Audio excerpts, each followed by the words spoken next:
Sur la scène politique, vous vous êtes indigné, Bernard-Henri Lévy, sur les réseaux sociaux des violences à l'encontre des membres de SOS Racisme au meeting d'Éric Zemmour, et cela paraît évidemment tout à fait légitime, mais pas de condamnation de votre part lorsque le candidat a été violemment pris à partie par un militant lors de ce même meeting. Est-ce qu'il y aurait de votre point de vue des violences plus acceptables quand elles visent Éric Zemmour? Mais bien sûr que non.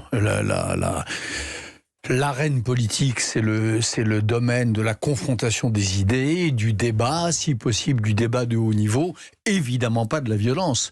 Ce type qui est en garde à vue pour avoir tenté d'agresser Éric Zemmour, voilà, je veux savoir qu'est-ce qui s'est passé et j'espère qu'il sera traité comme le délinquant qu'il est.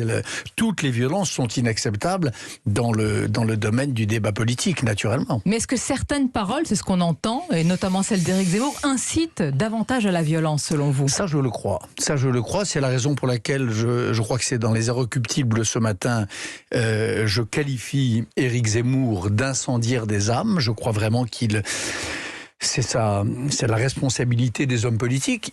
Ou pas, il met le feu dans les esprits. Il y a des mots qui mettent le feu. Alors lesquels? C'est intéressant. Vous avez entendu suivi avec beaucoup d'attention le discours de Villepinte. Mais plein. Quand il dit, par exemple, je l'ai entendu dire ça. Moi, j'ai débattu avec lui. J'ai cet avantage-là, peut-être, sur d'autres observateurs, plusieurs fois. Donc je sais ce qu'il pense et je l'ai contré. Bien, par exemple. Quand il dit islam et islamisme, c'est pareil, à partir d'une théorie absurde qui prouve qu'il n'est pas vraiment cultivé, qu'il n'a pas vraiment lu cette littérature-là, que les commandements du Coran débouchent inévitablement sur l'islamisme, il met le feu dans les esprits. C'est-à-dire qu'il désigne tous les musulmans de France à la vindicte des amoureux de la République. Ça, c'est un exemple.